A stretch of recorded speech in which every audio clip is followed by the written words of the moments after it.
ಪ್ರಿಯ ವೀಕ್ಷಕರೇ, ಶಶಿಧ್ವನಿ ತಂಡದೊಂದಿಗೆ ಶಿವಮೊಗ್ಗ ಜಿಲ್ಲೆಯ ಸಾಗರ ತಾಲೂಕಿನ ಗಾಂಧಿನಗರ ವಾಸಿಯಾದಂತಹ ಕುಮಾರಿ ಕಾವ್ಯಾರವರ ಮನೆಗೆ ಇವತ್ತು ಶಶಿಧ್ವನಿ ತಂಡದೊಂದಿಗೆ ನಾವು ಬಂದಿದ್ದೀವಿ. ಕುಮಾರಿ ಕಾವ್ಯಾರವರು PhD ಮ್ಯಾಥಮೆಟಿಕ್ಸ್ನಲ್ಲಿ ಡಾಕ್ಟರೇಟ್ ಪದವಿ ಪಡೆದಿದ್ದು, ಅವರ ಸಂದರ್ಶನಕ್ಕೆ ನಾವು ಶಶಿಧ್ವನಿ ತಂಡದೊಂದಿಗೆ ಅವರ ಮನೆಗೆ ಬಂದಿದ್ದೀವಿ.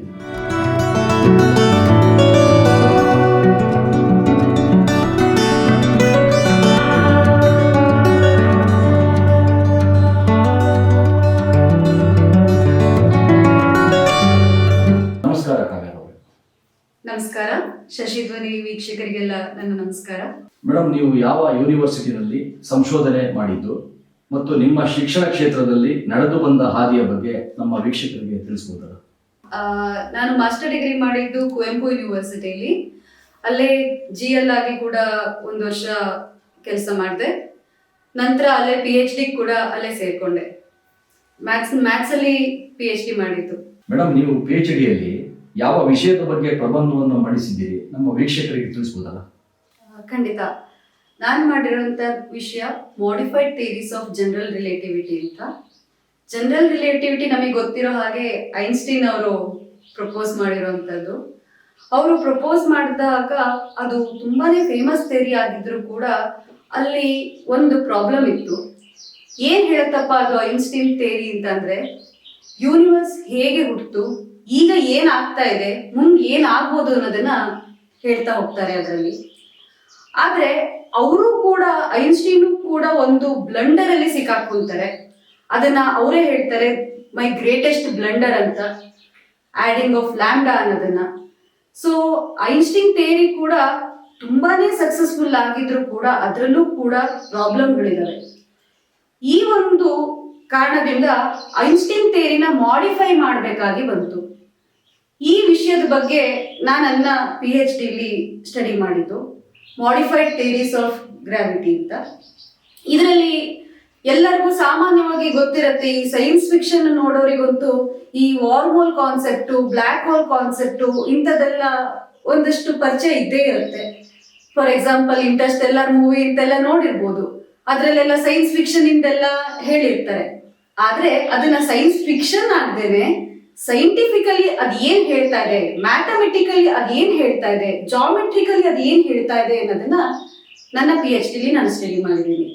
ಈಗ ವಾರ್ಮೋಲ್ ಆಗಿರ್ಬೋದು, ಒಂದು ಯೂನಿವರ್ಸ್ ಇಂದ ಇನ್ನೊಂದು ಯೂನಿವರ್ಸಿಗೆ ಹೋಗಕ್ಕೆ ಸಾಧ್ಯನಾ, ನಮ್ಮ ಮ್ಯಾಥ್ಸ್ ಏನ್ ಹೇಳುತ್ತೆ, ಆ ಒಂದು ಜಾಮೆಟ್ರಿ ಹೇಗೆ ಪಾಸಿಬಿಲಿಟಿನ ತಂದ್ಕೊಟ್ಟಿದೆ ಅನ್ನೋದನ್ನ ನನ್ನ PhDಲಿ ನಾನು ಸ್ಟಡಿ ಮಾಡಿದ್ದೀನಿ. PhD ವಿಷಯದ ಬಗ್ಗೆ ತಮಗೆ ಹೇಗೆ ಆಸಕ್ತಿ ಮೂಡಿ ಬಂದದ್ದು ಹೇಗೆ ಅಂತೇಳಿ ನಮ್ಮ ವೀಕ್ಷಕರಿಗೆ ತಿಳಿಸ್ತೀರಾ?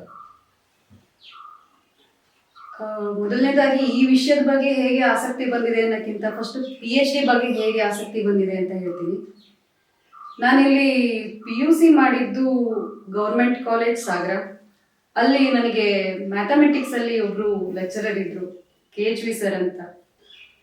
ಅವ್ರ ಪಾಠದಿಂದ ನಾನು ಇನ್ಸ್ಪೈರ್ ಆದೆ. ಮುಂಚೆಯಿಂದನೂ ಮ್ಯಾಥಮೆಟಿಕ್ಸ್ ಇಷ್ಟ ಇತ್ತು, ಕಲಿತಾ ಇದ್ದೆ, ಖುಷಿಯಾಗಿ ಮಾಡ್ತಾ ಇದ್ದೆ. ಆದ್ರೆ ಮ್ಯಾಥ್ಸ್ ಅಲ್ಲೇ ಮುಂದುವರಿಬೇಕು ಅಂತ ಅಂದು ಆ ಒಂದು ನನ್ನ ಬಡ್ಡಿಂಗ್ ಸ್ಟೇಜ್ ನಲ್ಲಿ ನನಗೆ ಆಸಕ್ತಿ ತುಂಬಿದವರು KHV ಸರ್. ಅವರನ್ನ ನಾನು ಯಾವತ್ತೂ ಮರೆಯಕ್ಕಾಗಲ್ಲ. ಅವರ ಪಾಠದಿಂದ ನಾನು ಇದೇ ಫೀಲ್ಡ್ ಅಲ್ಲಿ ಮುಂದುವರಿಬೇಕು ಅನ್ನೋದು ನನಗೆ ಅವಾಗಲೇ ನಾನು ದೃಢ ನಿಶ್ಚಯ ತಗೊಂಡೆ. ಅವಾಗ ಎಲ್ಲರೂ ಬೇರೆ ಬೇರೆ ಫೀಲ್ಡ್ ನಲ್ಲಿ ಆಸಕ್ತಿನ ಹೊಂದಿದ್ರು. ನಾನು ತಗೊಂಡಿದ್ದು ಕಂಪ್ಯೂಟರ್ ಸೈನ್ಸ್ ಆಗಿತ್ತು. ನಮ್ಮ ಕ್ಲಾಸ್ ನಲ್ಲೆಲ್ಲ ಇಂಜಿನಿಯರಿಂಗ್ ಮಾಡಬೇಕು ಹಾಗೆಲ್ಲ ಆಸಕ್ತಿ ಇತ್ತು.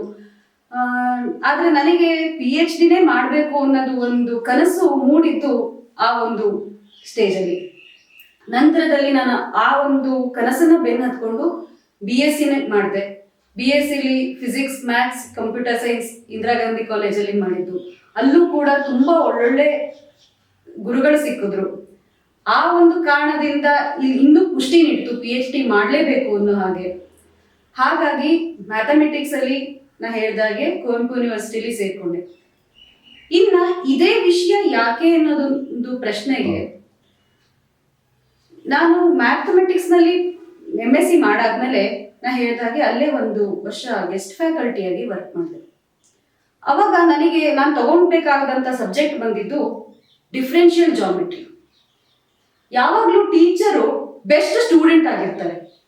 ಹಾಗಾಗಿ ನಾನು ಡಿಫ್ರೆನ್ಷಿಯಲ್ ಜಾಮೆಟ್ರಿ ತಗೊಬೇಕಾದ್ರೆ ಸ್ಟೂಡೆಂಟ್ಸಿಗೆ ಅದನ್ನ ಇನ್ನೂ ಇಂಟ್ರೆಸ್ಟ್ ಬರಲಿ, ಇನ್ನೂ ಅದರಲ್ಲಿ ಕಲಿಕೆಲಿ ಯಾಕೆ ಇದನ್ನ ಓದ್ತಾ ಇದ್ದೀವಿ ಅನ್ನೋದೊಂದು ಆಸಕ್ತಿ ಮೂಡ್ಲಿ ಅಂತ ನಾನು ಅದನ್ನ ಏನ್ ಅಪ್ಲಿಕೇಶನ್ ಇದೆ ಇದ್ರದ್ದು, ಎಲ್ಲಿ ಇದು ಯೂಸ್ ಆಗುತ್ತೆ ಅನ್ನೋದನ್ನ ಇನ್ನೂ ಸರ್ಚ್ ಮಾಡೋಕ್ಕೆ ಶುರು ಮಾಡಿದೆ.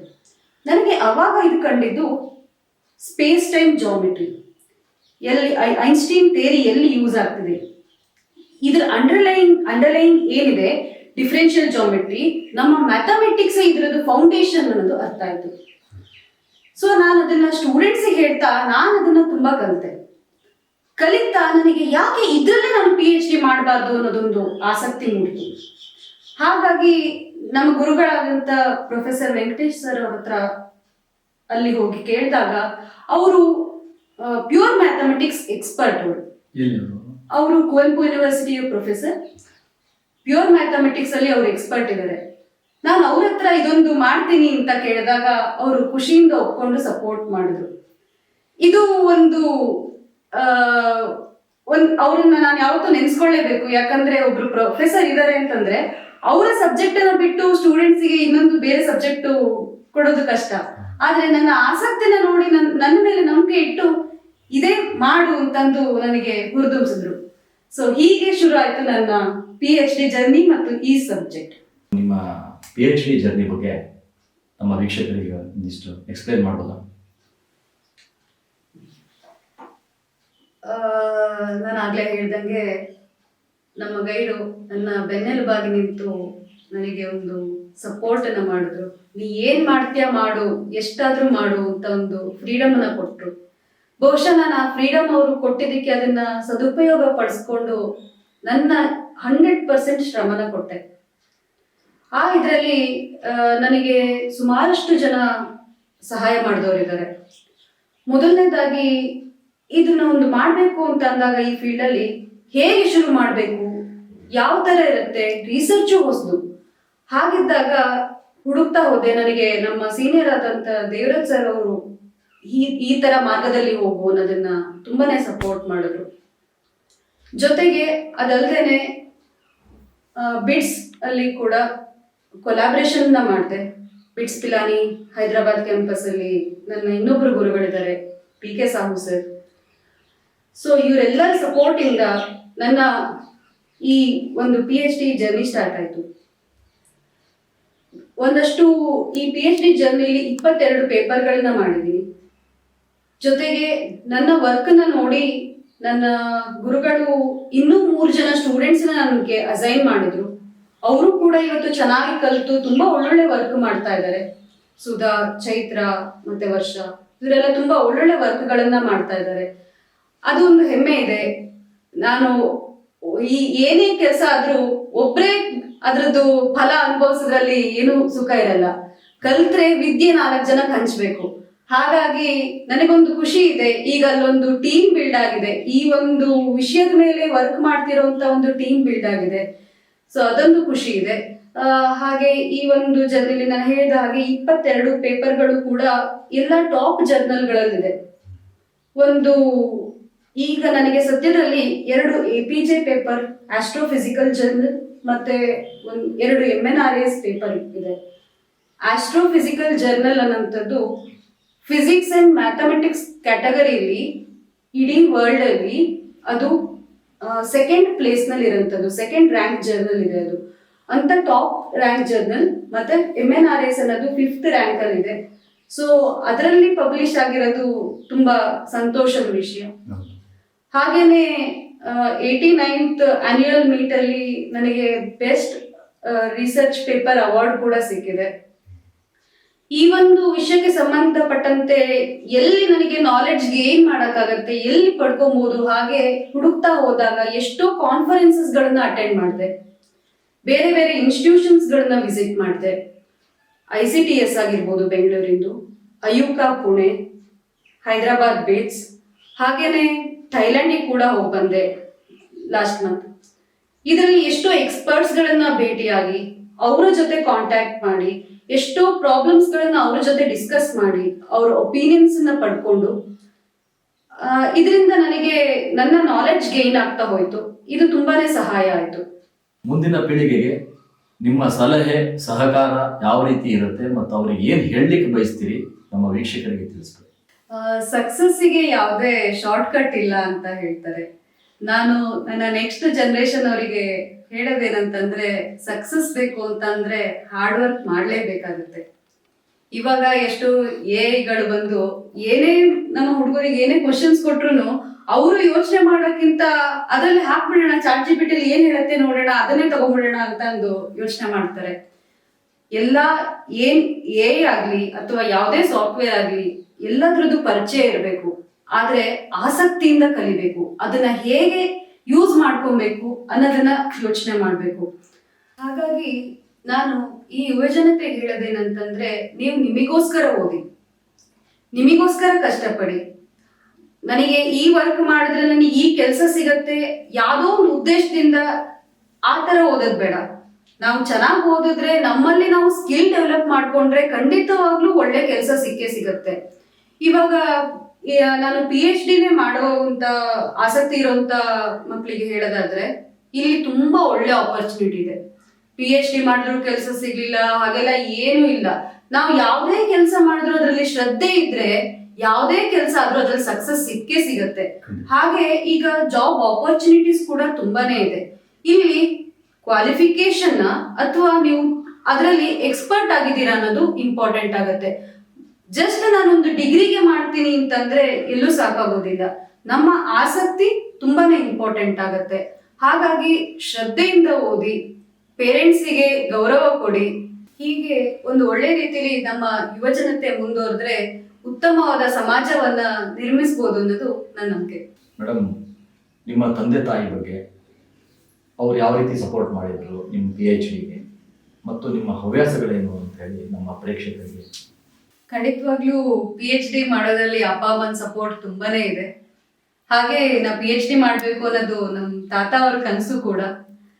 ಸೊ ನನ್ನ ಫೈನಲ್ ಡಿಫೆನ್ಸ್ ಅಲ್ಲಿ ಏನಿದೆ 3 ಜನನೂ ಬಂದಿದ್ರು. ನನಗೆ ಭಾರಿ ಖುಷಿ ಆಯ್ತು. ನನ್ನ PhD ಅಂತ ಮಾತ್ರ ಅಲ್ಲ, ಫಸ್ಟ್ ಇಂದನೂ ಕೂಡ ಯಾವ್ದೋ ಒಂದು ಡ್ರಾಯಿಂಗ್ ಕಾಂಪಿಟೇಷನ್ಗೆ ಕಳ್ಸಂತದ್ದಾಗಿರ್ಬೋದು, ಅಥವಾ ಯಾವ್ದೋ ಒಂದು ಟೆಸ್ಟ್ ಎಕ್ಸಾಮು ಆಗಿರ್ಬೋದು, ಅಥವಾ ಯಾವುದೇ ಒಂದು ಸಮಾಜಮುಖಿ ಕೆಲಸದಲ್ಲಿ ನಾವು ಯೋಗ ಕೇಂದ್ರದಿಂದ ಹೋಗಂತದ್ದಾಗಿರ್ಬೋದು, ಎಲ್ಲದರಲ್ಲೂ ಕೂಡ ಅಪ್ಪ ಅಮ್ಮನ ಸಪೋರ್ಟು, ಫ್ಯಾಮಿಲಿ ಸಪೋರ್ಟು ತುಂಬಾನೇ ಇದೆ. ಪರ್ಟಿಕ್ಯುಲರ್ ಆಗಿ PhD ಅಂತ ಹೇಳ್ಬೇಕಾದ್ರೆ, ನಾವು ಏನ್ ಪೇಪರ್ ಪಬ್ಲಿಷ್ ಮಾಡ್ತಿದ್ದೆ, ನಾನು ಒಂದೊಂದು ಪೇಪರ್ ಪಬ್ಲಿಷ್ ಆದಂಗೂ ಕೂಡ ಅವ್ರು ಎಷ್ಟು ಖುಷಿ ಪಡೋರು. ಅದನ್ನ ನೋಡಿ, ಇಲ್ಲ ನಾನು ಹೋಗ್ತಿರೋ ವೇ ಕರೆಕ್ಟ್ ಇದೆ, ನಾನು ಮಾಡ್ತಿರೋ ಕೆಲಸ ಕರೆಕ್ಟ್ ಇದೆ ಅನ್ನೋದು ಒಂದು ಸಮಾಧಾನ, ಒಂದು ತೃಪ್ತಿ ತರ್ತಿತ್ತು.